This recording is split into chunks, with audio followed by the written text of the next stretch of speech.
جتنے جانور ہیں دن رات کی ٹینشن کے بعد آتے کہاں ہیں؟ ٹھکانے میں، آشیانے میں. انسان کے لیے بھی اللہ نے گھر بنائے ہیں. قرآن کے الفاظ ہیں جعل لکم من بیوتکم سکنا، کہ اللہ نے تمہارے لیے گھروں کو رہائش کی جگہ بنایا. سکنا جو ہے نا یعنی رہائش کی جگہ. اور اللہ نے یہ بھی فرمایا گھر بنتا ہے ریلیشن سے. جعل لکم من ازواج جعل لکم من انفسکم ازواجا لتسکنوا الیہا، اللہ نے تمہارے لیے جوڑے پیدا کیے تاکہ تم سکون حاصل کرو. تو نکاح ہوتا ہے، گھر وجود میں آتا ہے، اور اللہ نے بتایا کہ یہ جو تمہارے گھر میں آئی ہے اس سے تمہیں کیا ملے گا؟ سکون ملے گا. تو پتہ چلا یہ تو سارا پروسیس ہے کس کے لیے؟ سکون کے لیے بھائی. اور ہمارے ہاں زیادہ تر ٹینشنوں کے واقعات گھروں کے ہوتے ہیں. جن کے گھر نہیں ہیں وہ سکون سے ہیں، اور جن کے گھر ہیں وہ ڈپریشن کی گولیاں کھا رہے ہیں. تو اس کا مطلب معاشرے میں کوئی بہت ہی الٹا کام ہو رہا ہے جو بالکل فطرت سے ہٹ کر ہے. کیا ایسے یار کیوں سمجھ میں کیوں نہیں آ رہا؟ دیکھو روٹی پیٹ بھرنے کے لیے ہے نا، روٹی سے پیٹ نہیں بھر رہا مطلب وہ بہت ہی کچھ ایسا چیز آپ نے کھائی ہوئی ہے، یہ کچھ ایسا لائف اسٹائل ہے کہ آپ کا تو میدا ہی الٹا کام کر رہا ہے. ارے کسی کمبخت کی پانی سے پیاس نہ بجھے، چلو کولڈ ڈرنک سے نہیں بجھ رہی پیاس، سمجھ میں آتا ہے یار کولڈ ڈرنک نہیں بجھ رہی، تو کولڈ ڈرنک تو اللہ نے پیدا تھوڑی کی ہے پیاس بجھانے کے لیے. کسی کی بجھتی ہے کسی کی نہیں. بعض لوگ کولڈ ڈرنک پیتے ہیں نہیں بجھتی. چائے سے نہیں بجھ رہی سمجھ میں آتا ہے، دودھ سے نہیں بجھ رہی، پانی سے تو بجھنی چاہیے نا. کمبخت کی پانی سے پیاس نہیں بجھ رہی، اس کا مطلب باڈی میں تھوڑا بہت فالٹ نہیں ہے. میرے یہ سمجھانے سے بھی اگر سمجھ میں نہیں آ رہا تو تھوڑا بہت فالٹ نہیں ہے. اتنی اچھی مثال دے کے بھی اگر سمجھ میں نہیں آ رہا تو میرے بھائی جن کی نہیں آ رہا یہاں تھوڑا سا فالٹ بہت بڑا فالٹ ہے، بہت بڑا فالٹ ہے.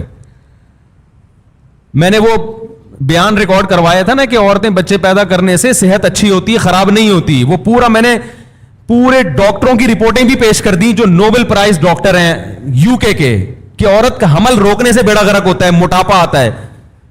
اس میں بھی میں نے یہی دلیل دی کہ جو چیز نیچر ہے وہ صحت کے لیے اچھی ہوتی ہے، خراب تھوڑی ہوتی ہے. وہ میں نے کل اپنا کلپ دیکھا، اس کے نیچے جو لوگوں نے الٹی سیدھی باتیں کی ہیں. ارے تم دلائل کو نہ سمجھنا چاہتے ہو نہ ماننا چاہتے ہو، تم انگریز کے پٹھو ہو، کمبختوں، تم دم ہلاتے رہو ساری زندگی. تمہارے اندر، آپ کو نہیں کہہ رہا جو اس نے کمنٹس کیے تو اس کو کہہ رہا ہوں، تمہارے اندر سوچنے سمجھنے کی صلاحیتیں ختم. تمہیں جو لائن پہ لگا دیا نا 2 بچے تو بس تم اسی پہ لگے رہو، برباد کر دو اپنی بیویوں کی صحت بھی، اپنی صحت بھی، اور اپنا خاندان بھی تباہ کر دو. بچے تو ہوتے ہی 2 کے بعد ہیں، گھر تو بنتا ہی 2 کے بعد تو بچوں کی شروع ہوتے ہیں کہ جن کا ایک گیدرنگ ہوتی ہے، آپس میں کھیلتے ہیں. تو بس ایک لائن پہ لگا دیا، بس اسی پہ سب چلتے چلے جا رہے ہیں. تو گھر کس کے لیے بنایا اللہ نے؟ سکون کے لیے. ایک گھر میں سکون نہ ہو تو چلو بات سمجھ میں آتی ہے کہ بھائی کبھی کبھار ہزاروں میں کوئی ایک بیمار بھی پیدا ہو جاتا ہے نا. ہر گھر میں لڑائیاں، ہر گھر میں بے سکونی، لاکھوں میں ایک آدھ گھر ہوگا جس میں سکون ہوگا. بھائی کم بہت بھائی سے بات نہیں کر رہا، بہن بہن سے بات نہیں کر رہی، جٹھانیاں، نندوئی، ساسیں، وہ تو ایک مستقل ٹاپک ہے. باپ اور اولاد میں نہیں بن رہی، ماں بیٹی میں نہیں بن رہی، میاں بیوی میں نہیں بن رہی. تو اس کا مطلب ہے کہ معاشرے میں کوئی چھوٹا موٹا فالٹ نہیں ہے بھائی. یہ تو جانور پھر ہم سے اچھے ہیں. کیا خیال ہے بھائی جان؟ ہم سے اچھے جو پھر کبوتر نکلا، چڑے نکلے ہیں بھائی.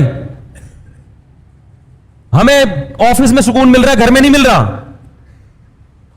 یہ تو بہت بڑا فالٹ آ رہا ہے معاشرے میں، اور یہ ان میں تو بہت ہی زیادہ ہے جن کی ہم تقلید کرتے ہیں. تبھی وہ تو کرتے ہی نہیں نا، 40 سال تک گھر بناتے ہی نہیں ہے کہ سکون سے زندگی گزرنے دو، 40 سال کے بعد دیکھیں گے. ان کو پتا ہے کہ اگر پہلے سے کر لیا تو عذاب میں آ جائیں گے. تو اس کا مطلب اس معاشرے میں ہم سے بھی زیادہ ٹیکنیکل فالٹ ہے، کوئی بہت بڑا فالٹ ہے. تو وہ فالٹ کیا ہے؟ کیا خیال ہے؟ سمجھنا چاہتے ہیں؟ بہت بڑا فالٹ ہے. اور ماہر نفسیات اکثر اس فالٹ کو ہائی لائٹ نہیں کرتے کیونکہ وہ خود اس فالٹ میں مبتلا ہوتے ہیں. الحمدللہ سمجھا پا رہا ہوں اپنی بات. یہ بات سمجھ میں نہیں آ رہی، یہ بھی میں چھوڑ رہا ہوں آہستہ آہستہ. سمجھ میں آ رہی ہے بات؟ وہ اکثر اس فالٹ میں مبتلا ہیں. وہ کیا ہے فالٹ؟ کہ جب تک حقوق کا دائرہ کار متعین نہیں کیا جائے گا کبھی بھی اتحاد اور محبت پیدا نہیں ہو سکتی.